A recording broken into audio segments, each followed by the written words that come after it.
Hello and welcome to NBT auto conversation. मैं हूं अंकित दुबे और आज हमारे साथ जुड़े हैं संजय शर्मा जो कि हेड ऑफ मोटर स्पोर्ट्स है जेके टायर में। तो सर बहुत बहुत स्वागत है आपका। तो बेसिकली जो WRC वर्ल्ड रेसिंग चैम्पियनशिप है ये होता क्या है, हमारे दर्शक जानते okay, the world rally championship दुनिया का सबसे बड़ा रैली, कार रैली। तो आप समझे हैं जो कार रैली और रेसिंग में फ़र्क होता है। तो रैलिंग का सबसे बड़ा जो चैम्पियनशिप है उसको वर्ल्ड रैली चैम्पियनशिप कहते हैं, जैसे रेसिंग के सबसे बड़े चैम्पियनशिप को फॉर्मूला 1 चैम्पियनशिप कहते हैं। तो WRC में आज तक कोई ऐसा माहौल नहीं बना कि किसी इंडियन की पार्टिसिपेशन रही हो। इसको हमने 2019 में अटेम्प्ट किया था हमारे गौरव गिल जो स्टार ड्राइवर के साथ, और अब अनफॉर्चुनेटली 2 साल जो पेंडेमिक आने की वजह से उसमें एक गैप आ गया पूरे एंडेवर में, उसको अब हम दोबारा रिवाइव कर रहे हैं। और जो पहली WRC की रैली जिसको जाने के लिए चूज़ किया गया वो कीनियन सफारी है। और कीनियन सफारी को ख़ास तौर से इसलिए एज आवर फर्स्ट इवेंट देखा गया क्योंकि जो वहाँ की टेरेन है, जो वहाँ का एटमॉस्फेयर है, जो वेदर है, जो एक पूरा एम्बियंस है, वो हमारे इंडियन कंडीशंस से बहुत क्लोज है। सो जो भी कोई एथलीट जब 1-2 साल के बाद कम बैक करता है, अगर उसको एक अच्छा एनवायरनमेंट मिले तो उसकी परफॉर्मेंस में भी उससे थोड़ा फ़र्क पड़ता है। ओके, जैसा कि WRC में जाने के लिए किन किन रैलीज को कंप्लीट करना पड़ता है? ऐसा नहीं है, सिंपल सी बात है कि ये दुनिया का सबसे बड़ा प्लेटफॉर्म है। सो अगर आप फाइनल वहाँ के 40-50 लोगों में होने वाले हो तो आपको किसी ना किसी कैलिबर से तो गुजरना पड़ेगा। सो जनरली जो लोग अपने अपने देश, अपने अपने कॉन्टिनेंट या अपनी अपनी कोई भी इंटरनेशनल सीरीज़ के विजेता होते हैं वो ही इस कट तक पहुंच सकते हैं। नहीं तो कोई ऐसे तो अमीर आदमी भी कोई चला जाएगा, कोई ऐसी बात नहीं है। लेकिन स्पोर्ट है और स्पोर्ट को स्पोर्ट की तरह ही खेलना है। तो इसलिए top of the top drivers हर कॉन्टिनेंट, हर देश के वो कोशिश करते हैं यहाँ तक आने की। But I think the final 30 और 40 पीपल मेक द ग्रिड। उसके बीच में भी अगर आप एक्चुअली स्क्रूटनी करेंगे तो आपको 20 आदमी गिन सकते हैं कि ये स्टार है दुनिया के।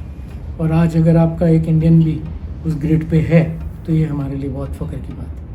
ओके, अगर हम व्हीकल्स की बात करें जो रैली में आप यूज़ करते हो तो किस लेवल के व्हीकल्स होते हैं, क्या क्या मॉडिफिकेशंस होती है आपके हिसाब से? अब देखिए, हर जैसे हम अपने देश में जब कार चलाते हैं उसकी एक स्पेसिफिकेशन होती है। सो इंटरनेशनल स्पेसिफिकेशन के हिसाब से उसको R2 कहते हैं। तो उसकी एक पर्टिकुलर उसका वो रहता है पूरा इंजन की पावर, गियर बॉक्स को आप क्या कर सकते हैं वगैरह वगैरह वगैरह। लेकिन यही चीज़ जब आप वर्ल्ड रैली चैम्पियनशिप में चले जाते हैं तो वो चेंज हो जाती है। तो यही एथलीट जो इंडिया में R2 गाड़ी चलाता है वो जब WRC जा रहा है वो R5 गाड़ी चला है। ये 290 हॉर्स पावर की गाड़ी है जो कि स्कोडा फाबिया बुलाते हैं। और इसको ये बहुत सारे चैम्पियनशिप्स जीत चुकी है गाड़ी, ये वाली नहीं बट स्कोडा फाबिया। तो एक बहुत ही बढ़िया पैकेज है इस कार का। और ये लकी हैं हम लोग कि गौरव को इस कार चलाने का मौका मिला क्योंकि इसने ये पहले भी बहुत चलाई हुई है। तो उस वजह से उम्मीद है कि ये बहुत अच्छा परफॉर्म कर रहा है।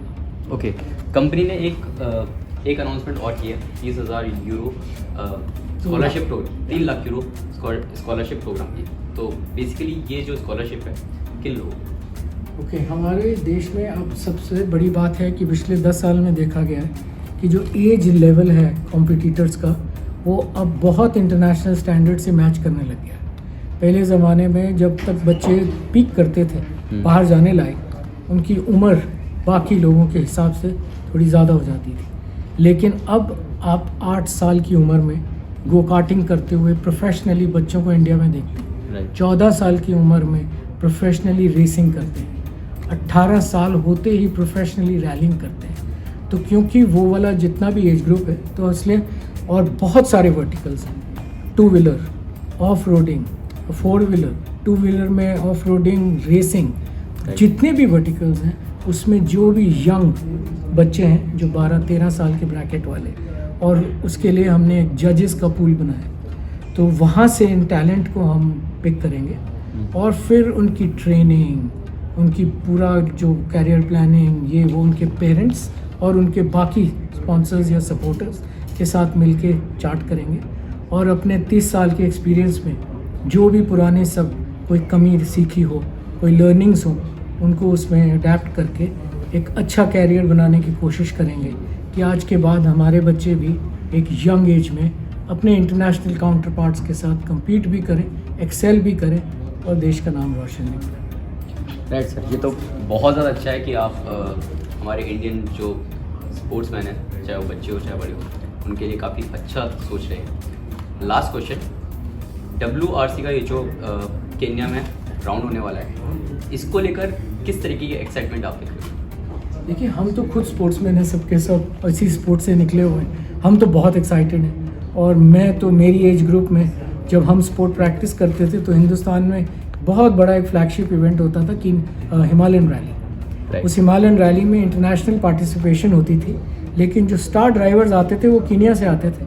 तो आप सोचिए, हमारा और उनका रिश्ता 40 साल पुराना है। तो इसी वजह से इस वक्त कीनियन कम्युनिटी में भी बहुत एक्साइटमेंट है कि फाइनली एक इंडियन 40 साल पहले एक इंडियन ऑलरेडी वहाँ जाके अपना नाम रोशन कर चुका है। उनका नाम राजीव खन्ना था।